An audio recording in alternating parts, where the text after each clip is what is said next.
Hello, this is Eileen, the environmental educator. And in this video, we're going to talk about something that's really, it could almost be a Friday funny. It's so ridiculous and stupid, but it made big headlines today. And that is, out of the University of Cambridge, clean, sustainable fuels made from thin air and plastic waste. Well, that sounds good.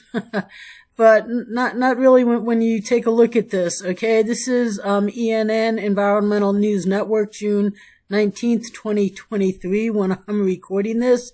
So, yeah, that exact same headline there. This is Tech Explorer, same headline. These things, all the time, a bunch of people cover a subject.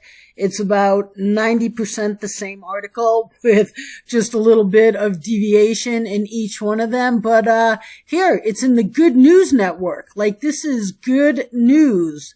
Clean fuel made by pulling CO2 from the air and plastic waste.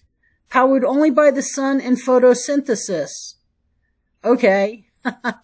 Okay, this is good news, except they're completely ignoring the fact that this means that in order for this company to keep doing, this research to get into application, they talk about bringing it to industrial scale, we constantly need to be emitting excess carbon dioxide, and we need to keep ourselves in plastic waste.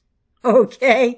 This is absolutely ridiculous that men in white lab coats have even gotten money for this research.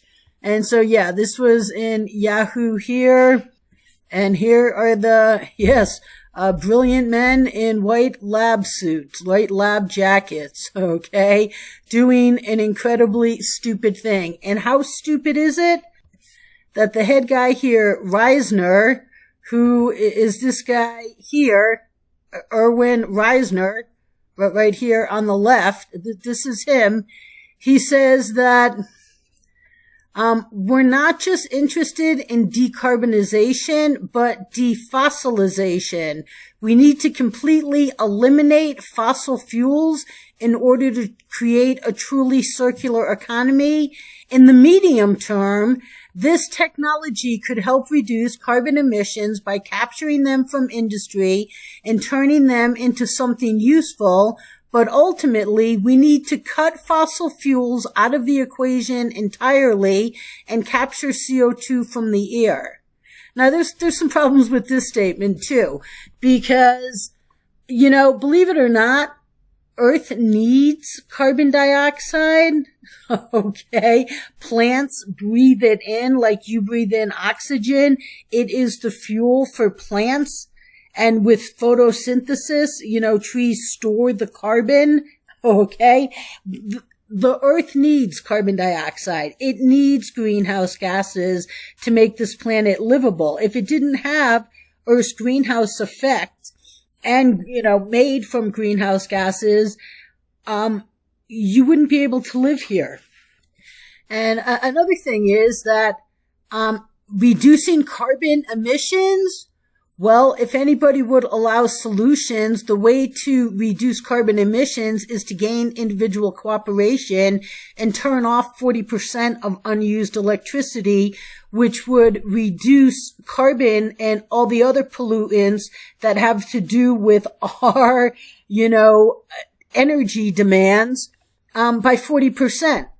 That right there would make up for the carbon that, they're saying that we need to reduce.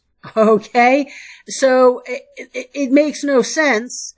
And we're not really turning them into something useful. Okay, they're making a fuel out of it, but, I don't know. Where are these researchers talking about hemp?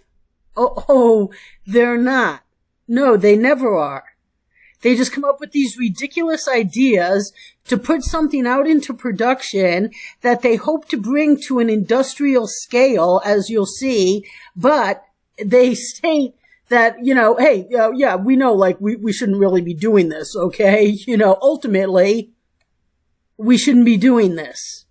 So this is ridiculous, regardless of they look all smart here in their white lab coats. They're not. And although it doesn't say it here, we'll see it some other places. You know, what they do with the plastic is it helps make the syngas here. But then they make chemicals that really can be used in cosmetics. First of all, we need to be downgrading our cosmetics by a gazillion %. And, okay, and chemicals, you know, what does DuPont say? Yeah, living better with chemicals, something like that. But, you know, many of these chemicals, it's decades later when we find out that, wow, that really wasn't such a good idea. So we shouldn't really be being involved with any of this. But it made big, huge news today. So let's just take a look at it. This is Environmental News Network. University of Cambridge researchers developed a solar-powered reactor that converts captured carbon dioxide and plastic waste into sustainable fuels and other valuable chemical products. So yeah, the plastic bottles were converted into glycolic acid, which is widely used in the cosmetics industry. But for that to happen, we need to have them have a supply of plastic bottles, of which we need to end our disposable society and not have plastic bottles. But in order for this to take off, we need to keep being more abusive, and it's an abuse that we could virtually end immediately if only the powers that are would allow it, encourage it, and have it happen. And people have it happen in their own life simply by not using them. And ENN articles are always so short, but it says, although improvements are needed before this technology can be used at an industrial scale, so yeah, they are fully intending on scaling this up, the results represent another important step towards the production of clean fuels to power the economy without the need for environmentally destructive oil and gas extraction. You know what else doesn't have oil and gas extraction? Growing hemp. And that's like the cleanest fuel going. We don't need to be doing any of this ridiculousness. And Tech Explorer says, you know, the team took CO2 from real-world sources such as industrial exhaust or the air itself. The researchers were able to capture and concentrate the CO2 and convert it into a sustainable fuel. Or we could just grow hemp. Okay. And Professor Erwin Reisner's research group for several years has been developing sustainable net zero carbon fuels inspired by photosynthesis. Okay? For years, these three have been working. These three right here have been working on this for years. You know how much of an advancement you could make into hemp if you put years into it? Okay? But we're not. And hemp is just solid all the way around. You can't argue against it from any angle imaginable, and their work can be argued against from basically every angle, which is why they themselves admit that it's not a solution. It's not a solution. They themselves admit it. Okay? But here they are, spending a lot of money and getting a lot of praise for ridiculousness. And right here, they argue for using the carbon dioxide. They say instead of burying it underground with unknown long-term consequences, I've said that before, like, we don't really know, you know, but these scientists say it. They're able to say this, okay? And so the whole thing doesn't need to be being done. This is all just absurd and ridiculous.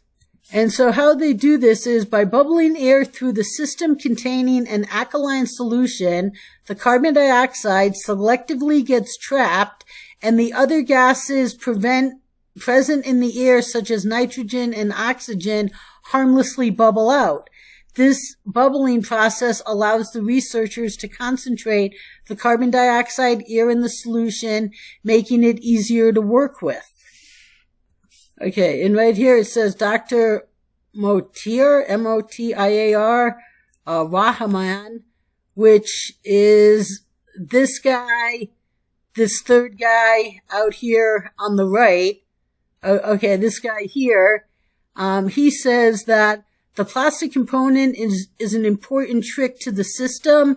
Capturing and using carbon dioxide from the air makes the chemistry more difficult. But if we add plastic waste to the system, the plastic donates electrons to the carbon dioxide. The plastic breaks down to glycosic acid, which is widely used in the cosmetics industry, and the CO2 is converted to syngas, which is a simple fuel. So that's what they use the plastics for, and then the plastics get made into a chemical. So yeah, this Tech Explorer article says that the CO2 solution gets converted into syngas, a simple fuel, and the plastics are converted into useful chemicals, plural, using only sunlight.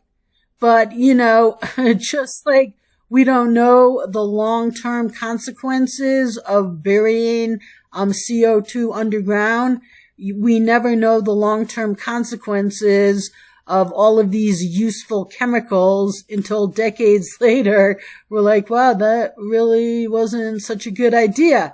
But, I mean, who am I to argue with three men in lab coats, except that they make absolutely no sense.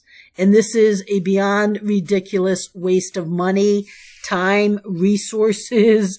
It's just incredible what gets put out to the masses, and that we are building processes that we need to rely on waste that we shouldn't have. And we say that, we know we shouldn't be doing this, but we're looking to bring it to an industrial scale. Okay.